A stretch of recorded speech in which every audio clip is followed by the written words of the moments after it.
Great. So hi, everybody. As you're trickling in, we'll just wait a minute or two more.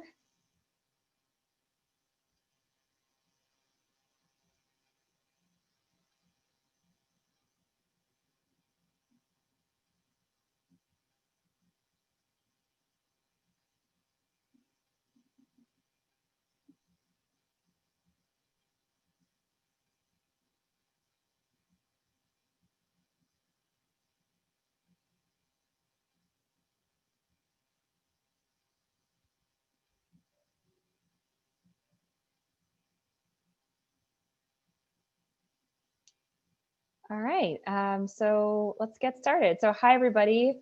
I'm Julia from the Maine Film Center, and welcome to our final Cinema and Conversation this semester. Don't worry, there's more next semester. So we put this program together this year, 2020, just in order to have those in-depth discussions about film that we've been missing this year in the comfort of your own home.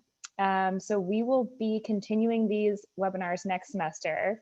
And if you haven't already, sign up for our newsletter, and I'll put the link in the chat. So this is how you can hear about all the things we're cooking up, pun intended, next semester. So I just wanted to thank everybody for coming to these discussions and for all of your awesome questions and your enthusiasm. And thank you also if you've made a donation. That really, really helps us this year. So thank you. So this semester we've talked about endangered right whales. We've talked about Latin American horror stories, depictions of militarization, and now on a lighter note, we're talking about food. So, so tonight, Bates film professor John Cavallero is here with us, and he's going to talk about the 1996 film Big Night, which hopefully everybody has seen. And if you haven't yet, you can still see it on Amazon Prime. It stars Stanley Tucci and Tony Shalhoub, who probably many of you know is a USM grad, so one of us. And they star as two Italian brothers who run a struggling restaurant in New Jersey. So if you have any questions at all, just drop them into the Q&A box here and we'll get to them afterwards. And so, yeah, thank you so much. And John, I'll let you get started. Great, thank you, Julia, I appreciate it. It's an honor to be here, and I'm so pleased with this series that you guys have put together. I think it's an amazing thing, really. We have been having a lot of conversations over the past 8 or 9 months about what the future of the movies is. And there's a lot of concern about whether we're going to be watching them in person or watching them virtually, and whether they're still going to fulfill the same cultural role that they have in the past. And I think what this series has done is it's shown that the movies are still going to bring people together that might not have met each other otherwise, and expose them to ideas that they might not have engaged with otherwise. And so I'm honored to be a part of it. Also want to thank all of you for being here tonight. I know it's a Wednesday night during the pandemic, and there are other things you could be doing. It's also a time of year in Maine when 7:30 feels like 11:30 at night. So thank you for staying up late to hear these ideas about Big Night. I'm going to share my screen here so we can get the PowerPoint up. Let me see. Here we go. All right. How's that look? Can everybody see that? I wonder. Julia, can you let me know if you can see that? Yep, you're okay. Good. Great. So one of the great joys of my job is getting to introduce people to movies that they might not have seen otherwise, or they may have seen, but they haven't talked about in a while. And Big Night is one of my absolute favorite movies to do that with. I remember very clearly seeing this film. I was an undergraduate. We had a theater in Georgetown. It was called the Foundry. It was a $2 theater. It's long since closed and been replaced by a multiplex whose tickets are not $2. But the floors were flat at the Foundry and the screens were small. and yet you could go there for $2 and see first run features. And that's how I saw this film. It was the Friday that was the start of my spring break. I had two friends, Christina. I had more than two friends, but at this point, I had two friends that were going to this movie with me. Christina, who's from Spain, and I had another friend named Emily, who was of German ancestry, and she was from Chicago. And a lot of our friends had already left for the break, and we were leaving to various destinations the next day. So we decided to get together and go see this film. And almost immediately, we were laughing hysterically at this movie. But about halfway through, I started to realize that the reasons why I was laughing were different from the reasons that my friends were laughing. They were laughing because they thought it was funny. I was laughing because I had actually been in the room with people like this, with my own Italian-American family in situations like this. And so it all felt very familiar to me, and it had an immediate impact on me. And I think I've spent a fair portion of the last 25 years or so, like trying to figure out why or how my experience of that film was different from my friends. And that's kind of where this paper comes from. So the paper I'm going to present tonight is an excerpt of a chapter of a book that's supposed to be published this month called Italian Americans on Screen. There are about 10 different authors in it. I'm only one of them. It's supposed to come out of Rowman and Littlefield. But tonight you get the audio visual book of my chapter for free, which is great because the book is way too expensive, but there you go. So I'm going to read quite a bit of it because I don't want to ramble too much and inundate you with useless trivia about this film. I do want to tell you up front that we've tried to figure out how to do the clips the best way, and Zoom is just not cooperating. They're jumpy no matter how we do them. So I'm just going to run them out of the PowerPoint. I apologize for the quality, but that'll ensure that things go pretty smoothly. Before I start, I want to emphasize the three areas that I'm going to talk about tonight. The first is the film's Italian-American representations, how those representations conform to and resist Hollywood norms. I also want to talk about how the film references Italian and Italian-American filmmakers and what those references mean, particularly when we're talking about Italian-American representations being forwarded by a style that is culturally, connected to Italian or Italian-American cinema.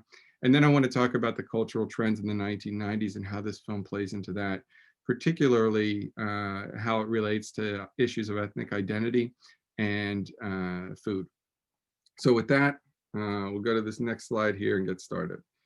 In the mid-1990s, Stanley Tucci was frustrated.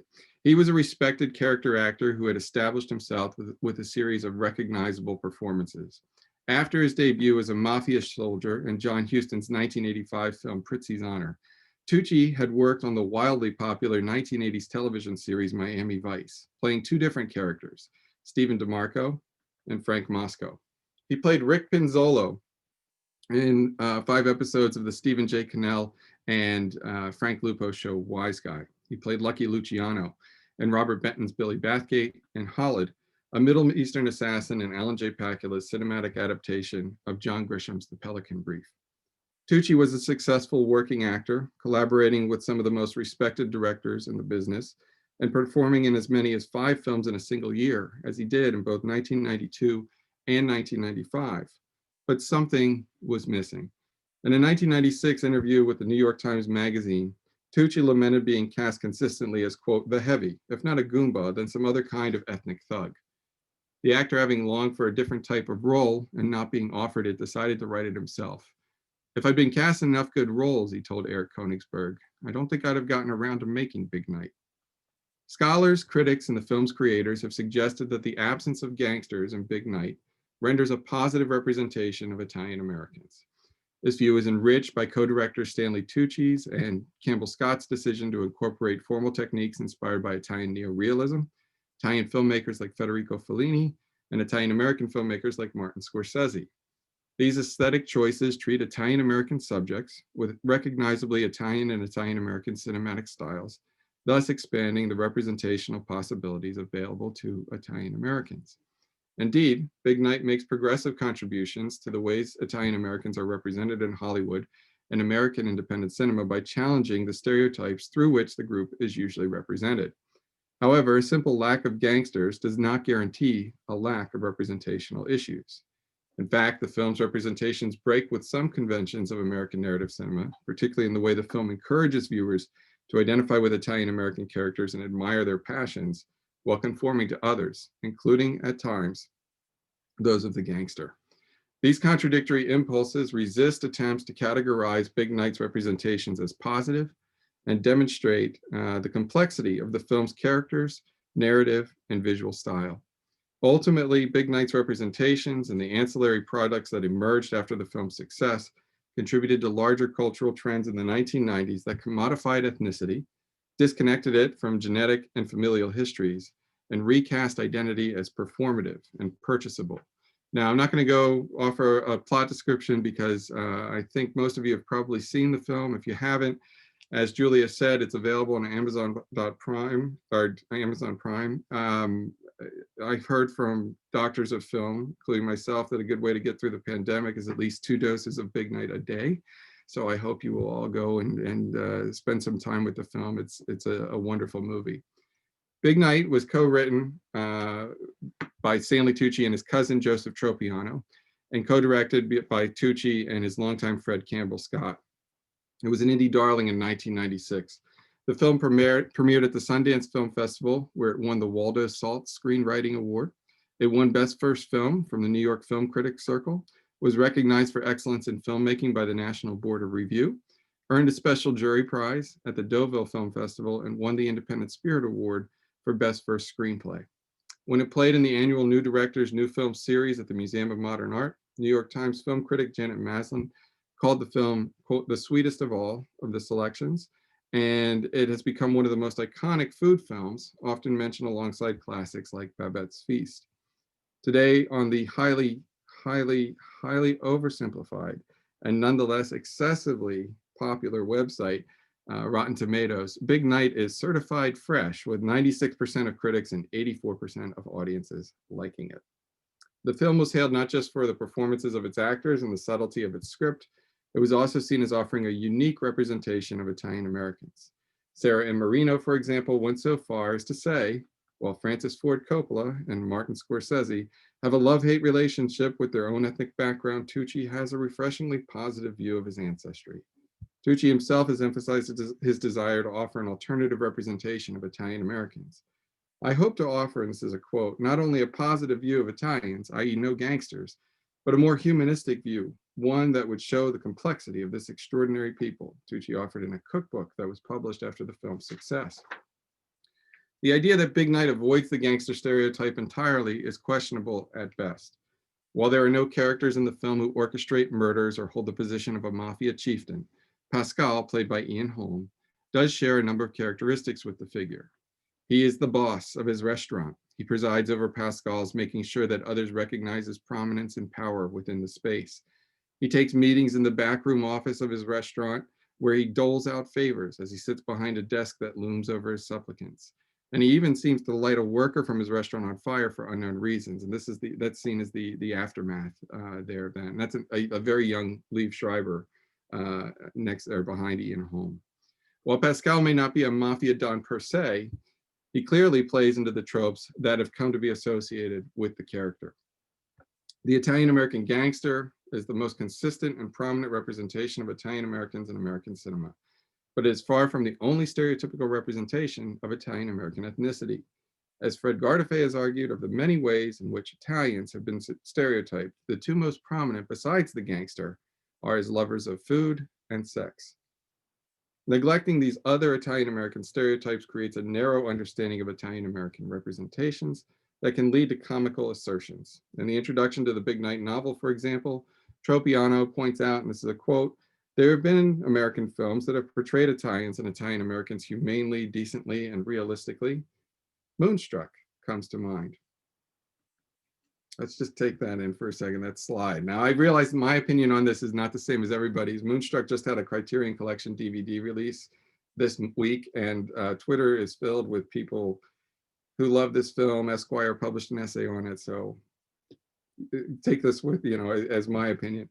The comic appearances of Moonstruck's female characters may belie their narrative importance, but it's difficult to see the opera-loving, overly emotional Ronnie Camilleri, played by Nicolas Cage, as quote-unquote realistic. Moreover, the film's deceptive, cheating Italians, Loretta Castorini, played by Cher, and her father, Cosmo, played by Vincent Gardenia, draw on a long history of stereotypes that hardly makes this film the progressive poster child of Italian-American representations that Tucci or Tropiano suggests. At their core, many stereotypes of Italian Americans are based on the inability of an ethnic character to resist excess. Volatile gangsters who cannot control their tempers and act out violently and impulsively have been a mainstay of American media for decades, and non-gangster Italian American characters are not far removed from the impulses that define organized criminals. Romeo characters like Tony Manero from Saturday Night Fever, played by our neighbor from Islesboro, John Travolta, cannot control their sexual urges. And Mama Leone characters like Marie Barone, Doris Roberts on Everybody Loves Raymond are overprotective and too close with their sons. There's a long list of other stereotypes that I'm happy to go over with you during the Q&A, but I just want to give you a taste of this and kind of recognize the idea that at their core, an inability to control emotions unites all of these characters. These figures operate on the margins of the mainstream, seemingly American, but somehow not quite American enough. By indulging their excessive appetites, they challenge cultural conventions and brazenly refuse to conform to accepted social norms. The Italian American, especially the Italian American male in American popular culture, is a figure who is simultaneously admired and feared. They engage in too many criminal activities, have too many sex partners, are too aggressive, eat too much, party too hard, dance like everyone's watching, and they usually are, win people over despite their inferior intelligence, and rarely, if ever, apologize for any of it. Their hyper-masculine daring attracts fans, but viewers are encouraged to question what the culture would look like if we were all so selfish and irresponsible.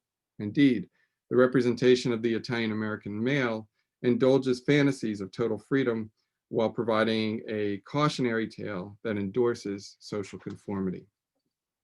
Big Night, despite its representational progress, conforms to a number of Italian stereotypes. Secondo has multiple lovers. Primo, played by USM alum Tony Shalhoub, cannot control his passionate, stubborn pursuit of culinary artistry and perfection. The brothers provide an abundant, excessive meal, and they lose their tempers and fight fervently with one another. Even a minor character like Gabriella, who you see in the slide, played by Isabella Rossellini, conforms to archetypes by serving as the sexy, unfaithful Italian temptress. These traits make the characters more complex. They're not perfect individuals. They disappoint at times, and the film castigates them for some of their excesses, particularly Secondo, who applies a Madonna whore paradigm to his girlfriend Phyllis, played by Minnie Driver, also on this slide, and then cheats on her with Gabriella. The uniqueness of Big Night's Italian-American representations is reliant not so much on the absence of archetypal Italian-American portrayals or the fact that it does not feature gangsters, but rather on the way the film humanizes its Italian characters and encourages viewers to identify with and even admire them, particularly the brothers, for their unmitigated passions, while pitying those non-Italian characters who have never really learned to appreciate art, value family and friendship, or otherwise live. Following the film's extravagant meal, the camera tracks along a table of engorged guests. And I'm going to show this quick clip for you now.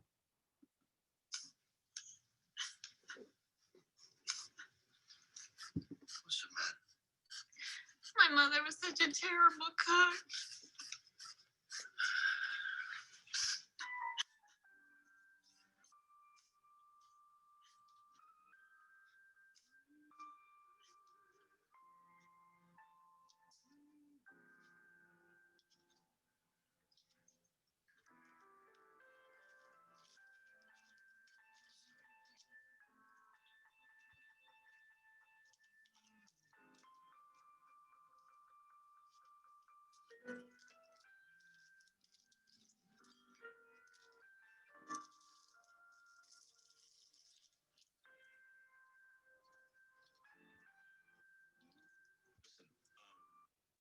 Okay, so again, I apologize for the jumpiness of the clip. A woman cries, her head resting on her hand. A man leans over her and asks, "What's the matter?" "My mother was such a terrible cook," the woman responds through her sobs. The camera continues its track and finds a middle-aged woman lying on the top of the table. She lounges on her side, smoking a cigarette, her head tilted back, looking at the ceiling. The food has left her totally satisfied. apparently the best sex she ever had. These moments are played for comedy, but the implication is clear.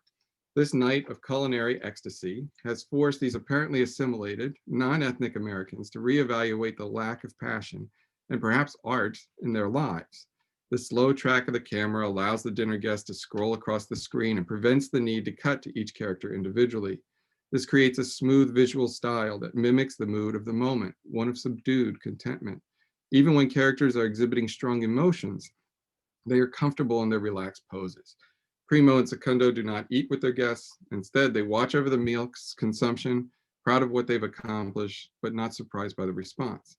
There are other moments in the film when characters experience moments of ecstasy after consuming Primo's food. And I'm going to play this clip for you now.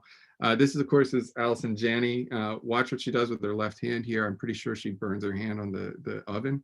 And yet the focus of a future Oscar award-winning actress, she keeps the scene going. Have you ever been to Bologna? No. Oh, I take you someday there. I mean, you like cream? Yes. Yes? I thought you do. I do. Yes. Well, you will love this place. Bologna is a little. The city is old. No, old is nice, but it's dark. But the food, anyway. They make there a dish called, listen, lasagna bolognese. You can't believe how good this is. And when my uncle in Rome at his restaurant, when he make this, you eat and then you go and kill yourself. You have to kill yourself. Because after you eat this, you can't live. See, okay, smell. Yeah. Oh. It's nice. Huh? It's good. Yeah. Okay, this is done. Okay. Now, taste. Ooh, taste. Oh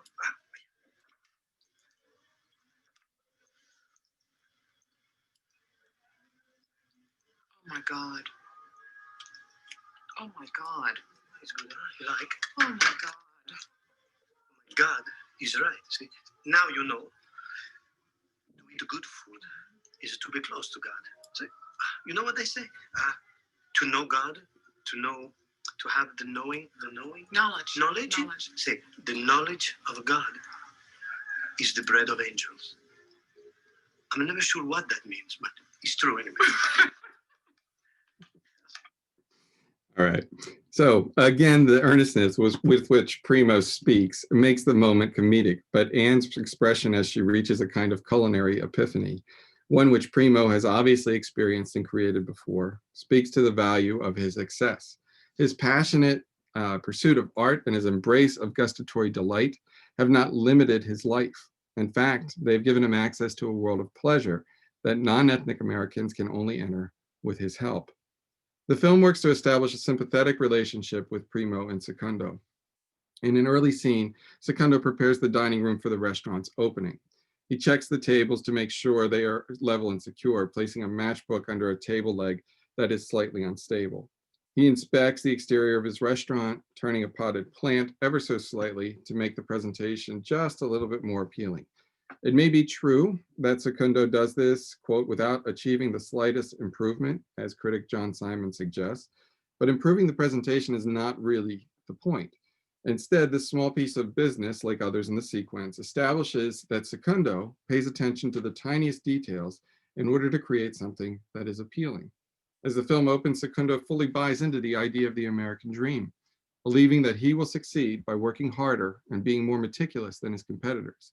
As the film progresses and none of these efforts lead to the kind of results that Secondo desires, he becomes increasingly seduced by the idea that luck, chance encounters with celebrities, and cost outlays will pave the way to financial success. The next scene, one of my favorites in the film, further works to establish a sympathetic view of Primo and Secondo. The risotto. Yes, go. Oh, thank God. Okay, here we go. Good. That looks good. You got leaves with yours. Is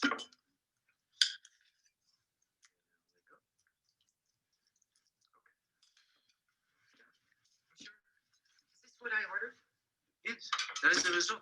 It's a special recipe that my brother and I bring from Italy. It's delicious, I promise. It took so long, I thought You went all the way back to Italy again? Yes, I know, but it's worth it. I promise. You would like a fresh pepper or cheese? No, I don't need cheese. Cheese, yeah. Oh, yeah, Cheese, she likes cheese. Lots of cheese.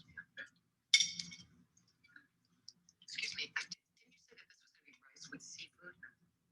Yes. Yeah. That is, it is Italian arboreal rice, the best. And then with shrimp and scallop and... I just don't see anything that looks like a shrimp or a scallop. It's just not what I expected. But I get a side order of spaghetti with this, right? Why? Well, no. I thought all main courses come with spaghetti. Well, some, yes, but you see, risotto is rice, so it is the starch, and it doesn't go really with pasta. But I don't. Order a side of spaghetti, that's all. And I'll eat your meatballs. Yeah, I'll have the meatballs. Well, the spaghetti comes without meatballs. There are no meatballs with the spaghetti? No, sometimes spaghetti likes to be alone. All right, then I guess we'll also have a side order of meatballs. That's just the All right, then no meatballs, and we'll just have a side order of spaghetti. Okay. So this scene is very close to me. This is one I love. About a month after I saw the film for the first time, I'd already shown it to my parents, and I was at my grandmom's house in New Jersey for Easter dinner. And my grandma never let me record her. She hated being on camera, but I convinced her that I should film her while she was making Easter dinner, and we could see how the food was made. And as I'm filming her, I'm talking to her, and I'm telling her about this scene from this film. And when I got to the point where I told her about the woman wanting a side order of spaghetti, she put her hands down on her pot and looked at me exactly the way that Primo is looking at Secondo right there. So this one cuts pretty close to home. So the scene plays comically, but the object of derision here is the American couple, not the Italian restaurateurs. The Americans are too simple-minded to appreciate the experience they have been offered, and too pig-headed to recognize the opportunity they have to learn and appreciate the beauty of Italian culture and cuisine. Instead, they use their financial power as consumers to demand assimilation and conformity in the food they consume. In the end, the American consumers get the meal they want, but they lose so much in the process. The scene also establishes the film's 1950s setting. Tucci and Tropiano's decision to set the movie in the post-war heyday was an important one. As Terence Rafferty notes, the 1950s was a time, quote, when the popular image of Italian culture was pretty much exactly represented by a heaping plate of spaghetti and meatballs, end quote. In this cultural setting, the brothers face a daunting reality. They can either remain true to their art and cultural identity and be financial failures, or they can compromise their art in the hopes of financial success.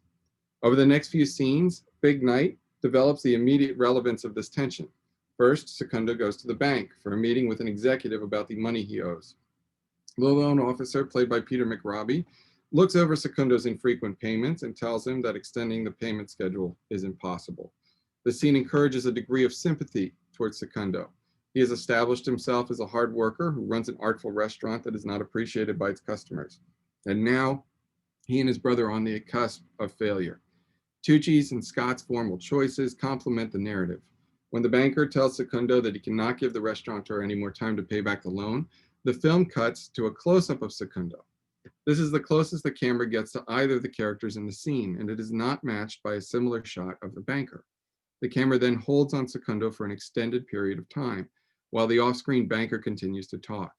This brings the viewer nearer to Secondo and establishes or emphasizes the mix of confusion and pain on his face in an effort to solidify identification with the character.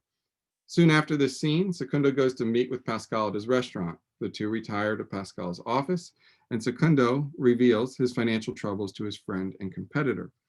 Pascal listens, turns down Secondo's request, and then introduces the idea of having Louis Prima come to the Paradise. Prima, a performer who, according to Rafferty, quote, trades on cliche images of Italians as swarthy, bouncy, bellowing exhibitionists, and who is Italian in all the ways that Primo and Secondo, to their financial misfortune, are not, end quote, was a careful choice by Tucci and Tropiano, and one whose supposed connection to Pascal suggests that the singer and the restaurateur share a similar perspective on ethnic and cultural identity. The blocking further encourages a connection between Secondo and the viewer. In the scene, Secundo sinks into a leather sofa, as you can see here, that's close to the floor, while Pascal, who's small in stature, sits elevated in his chair behind his desk. It's almost as if he's on a throne. Annoyingly, a desk lamp blocks the view between Secundo and Pascal, creating the comical look of an oversized, electrified mustache on Pascal's face. While the two converse, the camera remains at Secundo's level, not Pascal's. After Pascal slams the light down, the pattern changes somewhat, but the relationship between the camera and Secundo has been established. Viewers see the world from a perspective that mimics Secundo's. The film works to lionize the brothers on a narrative level by endorsing their passion for food and family, and on a visual level by representing the world either from the brothers' points of view or perspectives that closely approximate them, as is the case here with this image. These choices are complemented by Big Night's pity or disdain for characters who have never experienced the pleasure of good food, or those that take advantage of the brothers' naivete. A character lamenting her mother's inability to cook tasty food endorses the brothers' way of life, but a character like Pascal, who never contacts Prima and dooms the paradise as a result, shows how embracing American capitalism can corrupt an individual. Unlike the starch-loving customers who appear near the start of the film, Pascal recognizes the culinary brilliance of Primo, but his instinct is to possess and corrupt that artistry by essentially giving the brothers no other choice but to work for him. Ownership and profits come first for Pascal. He even describes Prima as a good investment. Friendship and art are second. Secundo wants to believe that he can be like Pascal. His affair with Gabriella, Pascal's girlfriend, suggests that he values his friendship with Pascal about as much as Pascal values his friendship with Secundo. But ultimately, Pascal's version of Italianness, like Louis Prima's, is much different from that of the brothers. When Secundo confronts Pascal about his betrayal, the successful restaurateur admits that he lied and that he did so to ruin the brothers financially. Secundo moves towards him, and Pascal stands expecting to be physically assaulted. But Secundo rejects the script that Pascal, in any number of Hollywood films, would have him follow. Instead, he shows restraint, bucking the trend of Italian-American stereotypes. The fact that Secundo does not resort to violence in this situation underlines the ways that the film rejects some Hollywood narratives of masculinity. It also rejects many of the narratives that have been attached to Italian-American ethnicity over the years, but it does not reject all of them. In the scene before this, Primo and Secundo engage in a loud screaming match, punctuated with dramatic hand gestures that eventually descend into the two wrestling on the beach and throwing sand at one another. So let me talk a little bit now about the references to Italian and Italian-American filmmakers in the film and relate that to this ethnic representation that we've been discussing. Big Night's representation of Italian-American ethnicity pays homage to many important and prominent Italian and Italian-American filmmakers. And I'll just list them off here so you have a visual of them. This is on my left. I'm not sure if it's going to be on your left or your right, but the guy in the suit with the white hair is Vittorio De Sica. The person next to him in the middle holding a glass is Roberto Rossellini, and then next to him is a very young Federico Fellini. When you go over to the other slide, the person all in white is a much older Federico Fellini working on the set. I think this is a City of Women in the 1980s. That's Isabella Rossellini, Roberto Rossellini's daughter, and at that time, Martin Scorsese's wife. And that's Martin Scorsese there. And of course, Isabella Rossellini is also in this film, Big Night, and I believe she was in City of Women with Fellini as well. This allows the film to create a carefully constructed, loving portrait of Italian and Italian-American cinematic traditions. Most prominent among these filmmakers are the works of Italian-American filmmaker Martin Scorsese, Italian filmmakers Federico Fellini, and Italian neorealist filmmakers such as Roberto Rossellini, Vittorio De Sica, Luchino Visconti, and Giuseppe De Santis. The film's most talked about scene is also its last. The entire scene of the brothers and Cristiano sharing the kitchen the morning after their big night is shot in a single long take. Upon the film's release, this scene was hailed by critics. It is exceedingly well conceived, not just for the reasons mentioned, but also because the visual and oral style matches the film's theme. At this point, Pascal has betrayed the brothers. Their restaurant, it seems, will now fail. And Secundo's romantic relationships have ended, but the brothers still have each other. Shooting the scene with a series of cuts would fragment the space, placing the brothers in different shots and separating them visually. Using a single take especially one where the characters do not speak but still move with almost dance-like precision, provides a degree of cohesion that emphasizes familial unity. What has been lost in the discussion of the last scene is that there are a number of long takes throughout the film. In fact, the first scene in the kitchen and the first in the dining room are long takes. Additionally, the directors shoot many of the scenes where characters converse with one another in long takes, forsaking the more traditional or more typical shot reverse shot editing pattern that you find in traditional narrative cinema. This choice helps to create a slow, deliberate pace that represents what critic Richard Schickel, who was talking specifically about this final scene, but I think it applies to the whole film, hailed as confident filmmaking. Rather than including cuts to quicken the pace, Scott and Tucci trust the script and their vision, believing that the audience will not look away or become bored. The style is also reminiscent of Italian neorealist films from the late 1940s and the early 1950s, a fact that Tucci, Scott, and Tropiano have acknowledged. Italian neorealist films such as Rome Open City, Paisan, Shoeshine, Bicycle Thieves, La Terra Trema, Bitter Rice, and Umberto D tended to forsake expressive camera movements in favor of an unobtrusive visual style characterized by natural lighting, long shots, and few cuts. As Sidney Gottlieb has shown, the actual visual styles of these films tended to be much more complicated than this framing suggests.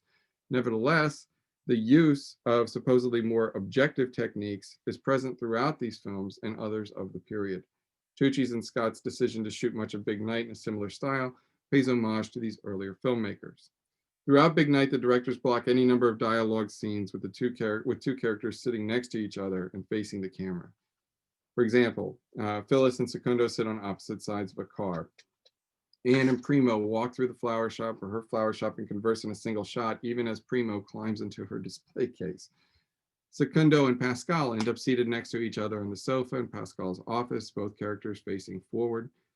Primo and Alberto, and Primo and Secundo have conversations that are filmed in long takes. The choice is an interesting one because it's rare for two characters who are talking to one another to not be facing each other, at least in the movies it is. From a filmmaking perspective, this blocking allows the audience to watch the faces of both characters at the same time and choose the one on which they will focus.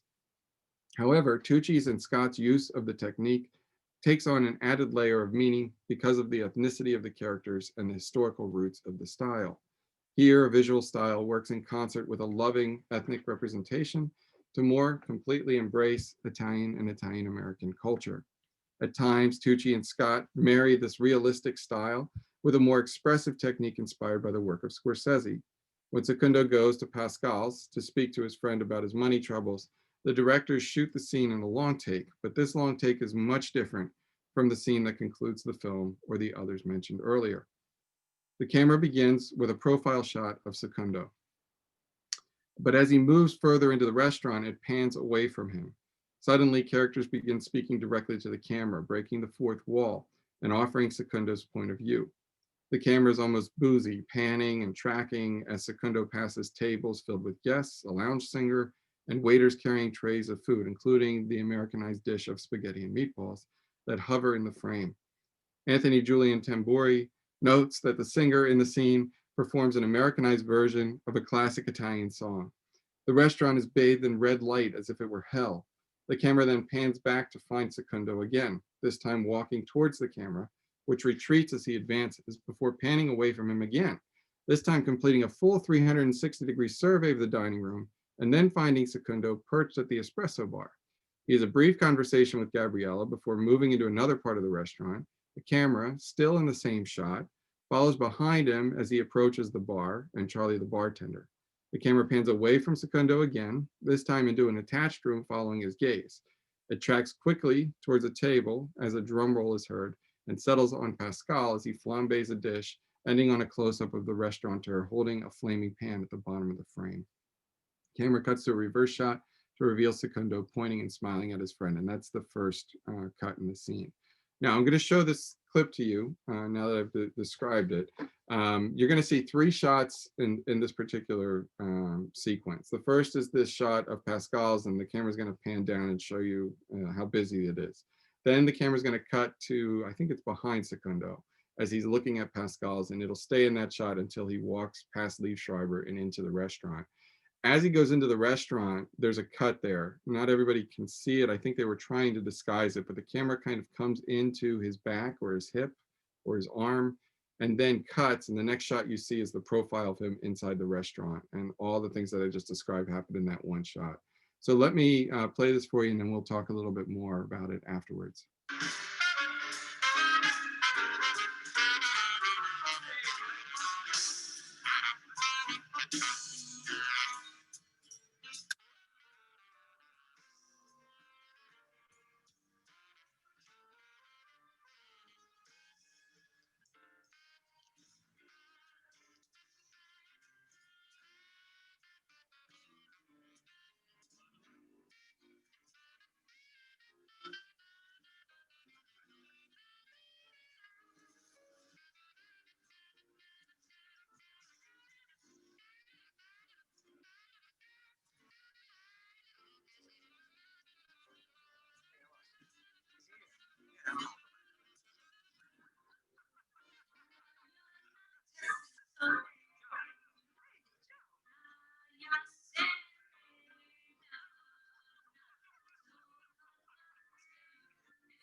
It was good to visit tonight, huh? Very nice.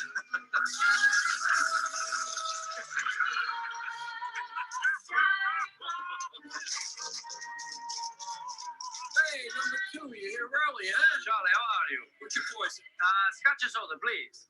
You're busy tonight, huh? Hey, Friday night, you know. Ladies and gentlemen, I present to you.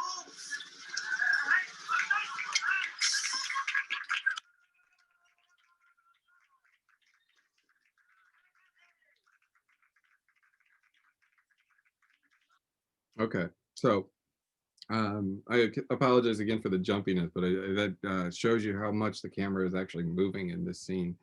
The visual style is incredibly complex and demonstrates both careful planning and tremendous skill, but the directors are not just showing off. Thematically, the sequence emphasizes the fact that Secundo is intoxicated and seduced by Pascal's, a restaurant that represents a clear corruption of the culinary art that Primo holds so dear, but also a form of corruption that is obviously lucrative and seemingly highly enjoyable. The scene combines neorealism's hesitance to cut with recognizable aspects of some of Scorsese's most famous films. The red lighting and the boozy camera echo the bar scenes in Mean Streets. The portions of the scene where characters directly address the camera resemble scenes from Goodfellas. Similarly, the famous Copacabana long take in Goodfellas is an inspiration here, with the camera following Secundo as he makes his way or works his way into the heart of the restaurant, much like Henry Hill, played by Ray Liotta, and his date Karen, played by Lorraine Bracco, did in Scorsese's film. Finally, Fellini's influence is evident throughout Big Night. Perhaps the most direct reference is to La Strada, a film that famously ends with Zampano, played by Anthony Quinn, lying on a beach, clenching sand in his fists. Having tried to control everything, including those that love him, the character is reduced to a metaphor. The tighter his hands grip the sand, the more it falls through his fingers. At the end of Big Night, the brothers fight on the beach, and eventually Primo ends up on his knees, pounding the sand with his hands in frustration. Simon has described the moment as pure Fellini, but once again, the use of a style inspired by an Italian filmmaker carries increased significance because of the ethnic identity of the film's main characters and its setting. It represents a kind of ethnically inflected visual style.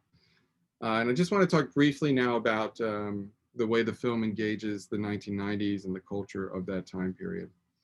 Today, Italian Americans are largely assimilated, hold powerful positions in almost all industries, and are almost universally identified as white. This shifting set of sociocultural factors dramatically recontextualizes the meaning of Italian American stereotypes, even if the actual representations have changed very little. Put simply, the Italian-American gangster or other Italian-American stereotypes no longer possess the power to marginalize the group and its members. When it comes to Big Night, it's worth investigating how the representation of Italian-American ethnicity played into the larger cultural trends of the 1990s. Big Night mobilizes many of the stylistic and narrative elements of the food film subgenre. While these films turn ethnic foods into movie stars, Laura Lindenfeld, formerly of the University of Maine at Orono, worries that they also create a touristic experience on the part of viewers. Food becomes a way to depoliticize ethnicity and race, creating what Lindenfeld calls the illusion of experiencing ethnicity without ever coming into contact with actual, potentially fear-invoking racialized bodies, end quote. The use of food in Big Night, which focuses on a largely assimilated white ethnic group whose foodways have become a prominent part of the American cultural landscape, may serve a different function than films that feature potentially fear-invoking racialized others like Tortilla Soup, The 100-Foot Journey, and Soul Food. Nevertheless, Lindenfeld's critique points to one of the limitations of cinema. No film, whether it concentrates on food or not, will ever bring viewers into actual contact with bodies. In this way, movies are always an illusion. The hope may be that these films inspire viewers to have contact with ethnic others after seeing the movie. Big Night motivated this kind of contact. Following the film's release, several restaurants began offering Big Night dinners. As Diane Negra notes, quote, diners who then paid substantially to attend a recreation of Primo Polagi's elaborate meal could enjoy cuisine that was doubly certified as authentic, while also differentiating themselves from the unadventurous, bland-palated Americans threatened by Primo's cuisine in the film, end quote. Ethnic engagement, like the kind described above, carries progressive potential and troubling consequences. For one, Big Night may celebrate Italian food, but it also works to fossilize a certain kind of Italian-American fare, Italian fare. This is a quote from Laura Lindenfeld and Fabio Persicoli. The film implicitly fails to acknowledge Italian-American cuisine as a living and rich tradition with a complex history rooted in the migrant experience and limits true authenticity to the old world. That's the end of the quote. Additionally, the film levels a decided critique against consumerism, but individual fans sought to recreate the experience that they'd had watching a commercial movie by purchasing an experience at a commercial restaurant. Ultimately, the film and its associated products worked to commodify ethnic culture even as they celebrated it, which played into a larger cultural trend in the 1990s US, and one that, according to Donna Gabacha, had been apparent among ethnic Americans since at least the 1970s. Gabacha writes about the new ethnics from the 1970s being American to their, being consumers to their American core. They tried to recreate the past by buying it, end quote. The impulse to commodify ethnicity extended beyond Big Night to such pedestrian restaurants as, you gotta wait for this one, the Olive Garden. The chains "When You're Here, Your Family" ads featured, in Negra's words, exuberant Italian-American families passing babies around while eating their meal, end quote. Negra contends that ads like these were part of a larger cultural effort that also helped to drive the success of food films like Big Night. While Americans in the 1990s, and this is her writing, were less likely to be members of large, geographically unified extended families, had fewer shared meal times, consumed more take-home prepared food, ate more frequently in restaurants, and did less eating in their dining rooms, the films correct all of these features. They consistently emphasize shared meals that are home prepared laboriously, put together according to traditional recipes, and consumed by large groups, end quote. In other words, Americans' nostalgic longing for a more cohesive family unit and a more meaningful connection to ethnic roots drove box office for films like Big Night and profits for restaurants like the Olive Garden. What is troubling about this understanding or mobilization of ethnicity is the way it disconnects ethnic identity from lived experience, allowing it to be attained through consumption of food, popular culture, fashion, a movie, or something else, and or performance. In Feeling Italian, The Art of Ethnicity in America, Thomas J. Ferraro examines ethnic identity in the postmodern era and suggests that one no longer needs to be able to claim an ethnic past in order to feel ethnic. This understanding of ethnicity can dehistoricize ethnic experiences, erasing the very real prejudice that white ethnic groups once experienced. These kinds of the kinds of lessons this type of identity construction holds for still marginalized groups today is even more problematic. If it is so easy to feel Italian, would it be equally easy to feel Arab, feel Black, or feel Mexican? If inhabiting and shedding those identities is so simple, do the prejudices and policies that lead to police shootings, border walls, hate crimes, and the like seem less significant? Does the impetus for change suddenly shift to the targeted minorities who have chosen to maintain identities that seem to be so easy to discard?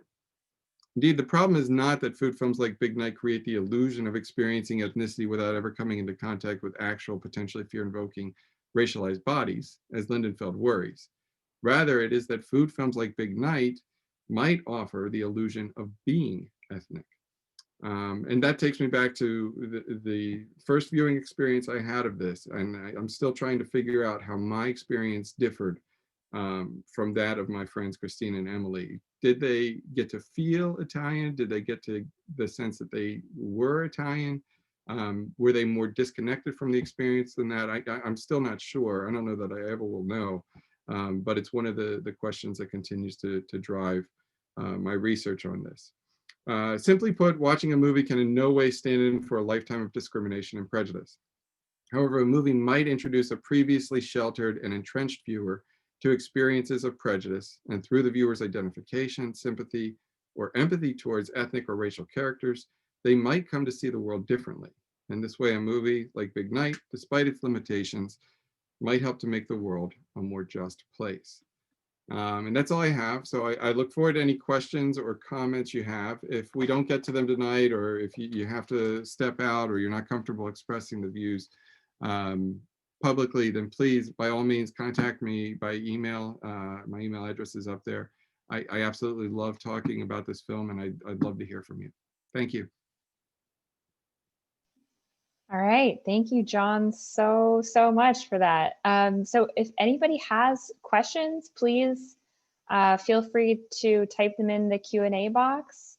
And I thought of one question. So Tony Shalhoub is not Italian, as far as I know. Do you know anything about his how he got cast in this film, and what he thought of it, and maybe how it influenced his career? I don't exactly know how he was cast in it. I know that he and Stanley Tucci are very good friends, and they continue to work together on films. In fact, Tucci's last film, which I'm blanking on right now, the last one he directed, Tony Shalhoub had a part in that one as well.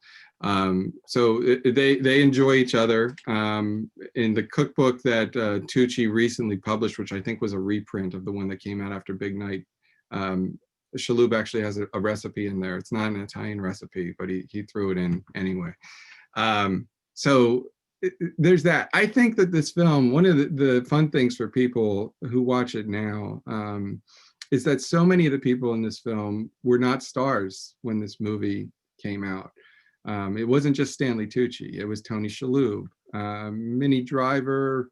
It would be, I think, 2 years later that Good Will Hunting would come out and she'd become really big. Liev Schreiber is in it, and Allison Janney is in it. Mark Anthony is in it before people who weren't music fans knew who he was. And so there's a lot of individuals who pop up in the film. Other than Isabella Rossellini, nobody was really known. And I think it brought a lot of respect to them as actors. It showed their range a little bit more than some of the smaller roles that they had been cast in before. And it got them noticed. So many of the people here, like Shalhoub, end up going on to Emmy-winning, Oscar-winning careers and a lot more opportunities. Awesome. All right, so we have one question. Can you offer us some insight into the scene with the desk lamp? It occurs between Secundo and the restaurant owner. Not sure what the deal was. Why have this perspective of high versus low? So you did talk about this a little bit, but yeah, maybe revisit the weirdness. And it is really weird because it's something that you immediately notice because we're not used to something literally right in front of a character's face. Yeah, and when I show this to my students, they all laugh at that scene. And I think, the mustache thing. And I think that, you know, obviously that's intentional. That was, they knew what they were doing when they put the camera there. It wasn't like they didn't see it. So, you know, there was a moment to kind of take this really harrowing situation. I mean, this guy's restaurant is on the line here, and he's going to his friend and asking him for help. And he doesn't have, and he's only going to him because he has nowhere else to turn to, really. You know, the bank won't give him any more time. He doesn't want to tell his brother. He hasn't told his brother at this point. And so for me, part of what that scene is doing with the lamp is trying to break the tension a little bit and make it a little lighter than it would be otherwise. I can't help though but think also that the film is kind of mocking Pascal in this scene. You know, this is a scene that looks like The Godfather in some ways. Here's this guy sitting behind this desk doling out favors, right, to people that come to see him, and he's clearly not Don Corleone, right? So I think that the film mocks him in a way that it might not mock the other characters. I've always kind of felt that the film preferred Primo to Secundo, but I've had plenty of students now tell me that they find Primo a pain in the butt, you know, that he's so stubborn and would be so hard to work with. So I don't know that the film is as judgmental of the other characters as it is of Pascal, and that scene I think plays into that. But that also, I mean, also what's going on there is, you know, I said in the talk, was the level of the camera is putting you as a viewer on the level of Secundo. So it's creating a kind of relationship between you and Tucci's character in a way that you don't have that relationship with Ian Holm. He's kind of looking down at you as well. Mm-hmm. Do you know, is the names Primo and Secundo, is that a common older brother, younger brother? No, you know, No. you know, and it makes for a joke in that scene when he gets called number two, right, by the bartender. But yeah, no, I've never heard of it before. But yeah, but it works, you know. Right. Another question. What do you think about female representation in the film? The female characters are diverse and seem very individualized. Yeah, I mean, it's an independent film, so it's a little bit more progressive than some Hollywood films, I think. But you know, clearly the female characters are not developed nearly as much as the male characters are. The main relationships here, the main characters here, are Primo, Secundo, and Pascal. And you know, one of the problems with the film, I think, is whether it's Anne or it's Gabriella or it's Phyllis, they're all more or less defined in relation to the men in their life. They're not really developed as their own characters. I think we hear that Anne is widowed, but we don't really know much of the backstory around the characters other than that. We don't really know. I mean, we can guess at it, like why Gabriella is cheating on Pascal with Tucci's character Secundo, but that's never really developed, and we never really get that out. There's another part in the scene where she's the one who's like making deals for alcohol for the brothers, right, and trying to negotiate those deals. And again, you don't really understand exactly how that relationship has formed or how she knows these people. It's more about, we're using this female character to create this opportunity for the male characters to kind of pursue their dreams. So it's a little bit more progressive. I mean, we do have 3 female characters that, you know, have names and interact, and some of them even have conversations with each other, which is somewhat unusual for a 1990s film. About the men. Even today. But I think it's really minimal. I was just thinking about when Minnie Driver is in the ocean. That's a really striking scene. Is that a reference to anything, or is that just like she was really mad and she needed to cool down? You know, I mean, I mentioned La Strada there at the end, but you could also mention La Dolce Vita, which was Fellini's 1960 film with Anita Ekberg. And there's a creature on the beach in that scene, but I don't remember. I haven't seen it in a little while. I've got it behind me. I should rewatch it. I don't really remember exactly how that it was played off, but in my mind, like that's where I go first when I think about her coming out of the water. Um, and that would be my guess, that there's some kind of Italian film there that had a strong influence on Tucci and Tropiano, and they were thinking about that as they made the film. All right. Yeah, We've got Lisa's right, like that it might oh, be the fountain scene in La Dolce Vita is too, with Anita Ekberg. Yeah, definitely. David asks, the film turns the central dinner sequence into a show for the viewers, featuring title cards between gorgeous shots of food. To you, does primarily removing Italian antagonist in the scene take away from the film, or is the framing device engaging enough to merit its inclusion? Can you say that? You cut out there in the middle, Julia. Can you repeat? Oh, sorry. That's all right. Sure. I'll read it again. The film turns the central dinner sequence into a show for the viewers, featuring title cards between gorgeous shots of food. To you, does primarily removing the Italian chef protagonist in this scene take away from the film, or is the framing device engaging enough to merit its inclusion? I don't, and David, it's good to hear from you. David's one of my former students, so I hope you're well. And it's good to see your words. I don't think it takes away from it, because I think it'd almost be more unusual to have a chef join the meal, right? Like while these people are eating, like his job is to keep cooking. He's got all these, I mean, he's got a pig back there, and he's got the timpano back there. He's got all this stuff that he's working on, and he's kind of like poking his head out to see how things are going and whether people are enjoying it, right? So it doesn't necessarily take away. I think I would be like more surprised if I saw him sitting there at the table conversing. And that's really, he's kind of the master of ceremonies in some ways. That's his job, his show is what's going on out there, and he's kind of behind the scenes directing it. That's how I think about it. All right. So this is a good. Oh, sorry. David has a miscommunication. I mean, cutting between the cooking conversation taking place behind the scenes and folks eating.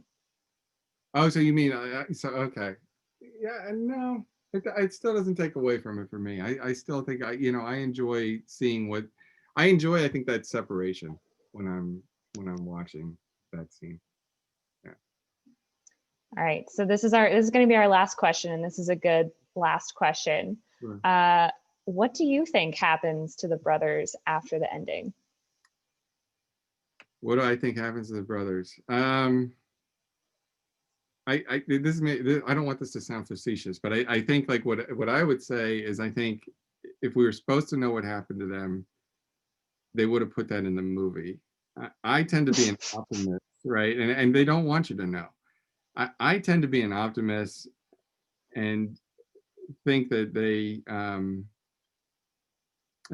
remain close despite their differences, right?